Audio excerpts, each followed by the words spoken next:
This red table for me, just all the stuff that's going on in the press. I felt like it was important to come to the table to really clear the air. Somebody made a statement for me that wasn't a statement I made that went cray-cray. And one of the reasons why I wanted to come to the table is the media, the headlines. We specifically never said anything. Yes. We were purposely not saying anything. Any headline that says Jada said or Will said or the Smith said is not true. We've specifically never said anything. Right. So coming to the table was like, we just felt like it got to the point where you got to say something. Yeah, and to stop that cycle. Yeah. You know, there's people's feelings involved. Right. Right. You know, and at the end of the day, I don't like how all of this came to be. That doesn't matter. It's all love, honestly. And I would usually not, you know, that would be something I wouldn't comment on at all. Yeah. You know, and I feel like it's a situation that I consider private. You just feel like it ain't really nobody's business. Yeah. But now Black Twitter has claimed it as their business. But, you know, I feel like it's healing that needs to happen. And I know there's a lot of stuff going on in the world right now. Yeah. Even though this is minuscule, I do feel like it's these kinds of things that create the world that we're in. And the idea of not communicating, not talking about it, not clearing the air, and just being as transparent. Just being transparent. And I'm here with you. Yeah, I thank you for that, because you've been on a hell of a journey with me. So that's what we're going to start with, is that this is a very personal journey that became very public. Yes, absolutely. For whatever reason. So what happened, Jada? Okay, so let's start with, I guess about 4.5 years ago. Yeah. I think it was about 4 years ago. Started a friendship with August. And we actually became really, really good friends. And it all started with him just needing some help. You know, me wanting to help his health, his mental state. Because for me, that was the thing when Aug first came around, he was really sick. He was really, really sick, yeah. And the outpouring for him from our family was initially about his health. Yeah. And I mean, we found all those different resources, you know, to help pull him through. And from there, you know, you and I were going through a very difficult time. Yeah.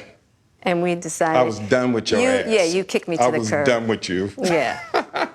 Marriages have that, though. Marriages have that. Yeah, we basically, we broke up. We decided that we were going to separate for a period of time, and you go figure out how to make yourself happy, and I'll figure out how to make myself happy. Well, at that particular point in time, it was indefinite. Yeah, I really felt like we could be over.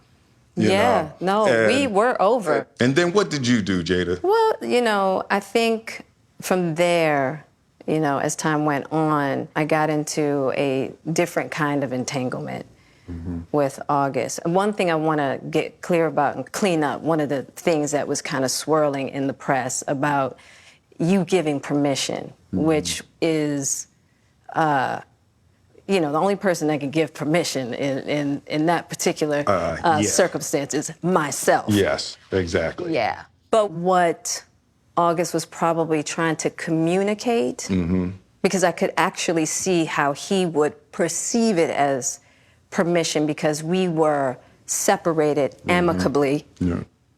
And I think he also wanted to make it clear that he's not a homewrecker, which he's not. I think, so, I mean, because this is your red table and you like brought yourself to the red table. I think you need to say clearly what happened. As far as what? You and I decided we were going to take our space, and what happened. Yeah, and then I got into an entanglement with August. That's what I said. An entanglement? Yes. Yes. A relationship? Yes, it was a relationship, absolutely. I was in a lot of pain, and I was very broken. Now, in the process of that relationship, I definitely realized that you can't find happiness outside of yourself. And luckily enough, you and I were also going through a process of healing in a much different manner. I would definitely say we did everything that we could to get away from each other, only to realize that that wasn't possible. So we come to the red table. So I'm in the Jada position right now. So, Okay. you know, you during that time launched into an interaction with August. What do you feel like you were looking for? I just wanted to feel good. It had been so long since I felt good. Right. And it was really a joy to just help heal somebody. Yeah. I think that has a lot to do with my codependency, which is another thing that I had to learn to break in this cycle. Just that idea of needing to fix and being drawn to people that need help, whether it's your health or whether it's your addictions.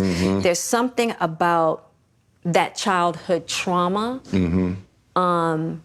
that feels as though it can be fixed through fixing people versus fixing me. Yeah. And I think that that whole process with Og really showed me that and taught me that. And I'm really grateful for that lesson.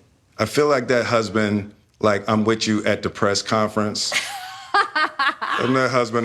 Now I got to be with you at the press conference while you like tell the world about your transgressions. Well, Like I love my baby. I'm gonna stand by my baby no matter what. well, you know, I definitely understand why it would look that way or feel that way, but I actually don't look at it as a transgression at all. Through that particular journey, I learned so much about myself and was able to really confront a lot of emotional immaturity, emotional insecurity, and I was really able to do some really deep healing. You know, and as I came through and started to realize certain things about you and I, he decided to break all communication with me, Right. which was totally understandable. Right. And I let that be and hadn't talked to him since. Right. So it is a little weird that all this stuff is coming out now, since this was Yeah, because for me this several- was years ago, right? You know, so the fact that it's coming up now, and I think it could feel weird for people that we're laughing and talking about it, but It happened it's, so long ago. You know, and our experiences of working through it, fighting through it, talking through it, and therapizing Right. through it. I think that the why now is weird. Yeah. When I say it's been a huge healing on my life and just what I had to confront and discover, Yeah. you know, about myself, Yeah. the ugly truths and the beauty. So it was something that I felt like wasn't really ready to be discussed because there hadn't been that healing, because he hasn't wanted to, you know, Og and I haven't talked in so long. You know what I mean? So I don't know. This all seemed very strange, Yeah. you know. But I'm grateful for the journey that you and I have had together. Yeah. Because I feel like there are a lot of couples that go through those periods. Yeah. And a lot of couples that have to separate and think Yeah. it's over. And, Yeah. you know, the one thing I'll say about you and I is that there's never been secrets. Right.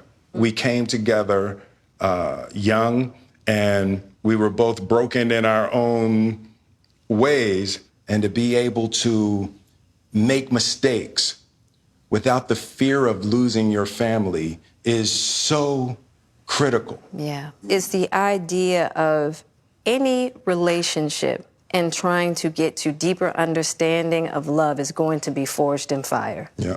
There's no way around it. Yeah. And I think that one of the things that I'm deeply grateful in this whole process between you and I is that we have really gotten to that new place Yes. of unconditional love. Because I wasn't sure I was ever going to speak to you again. I know. Yeah, like the fact that I'm speaking to you again is a miracle.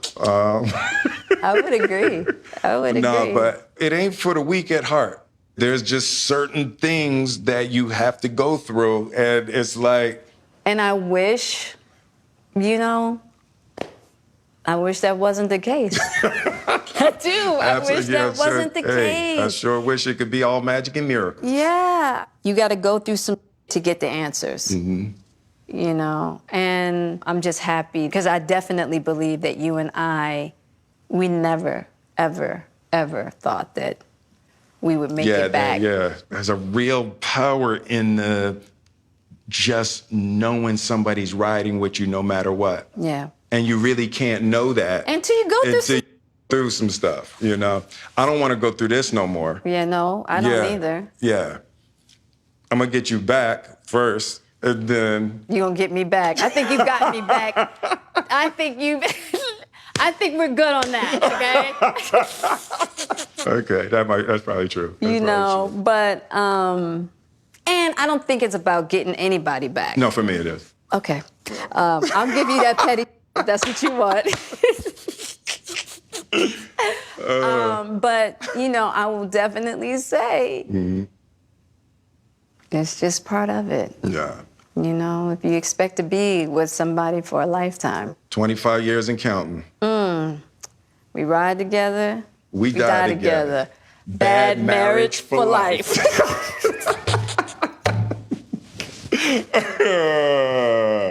That's terrible. It's the truth. It's the truth. But yeah, it's just part of the journey. I told you the first year we were married. What'd you tell me? That I can love you through anything. And I didn't believe you. Yeah. If somebody looked through a crystal ball and said, this, and this is going to happen, I'd be like, no way. Yeah. You thought I was that I didn't have the girth that it was going to take to ride with you through. Yeah. I didn't know if you would be willing to find the deep capacity to love me. Yeah. How am I doing? You're doing great. All right. Yeah. You're awesome.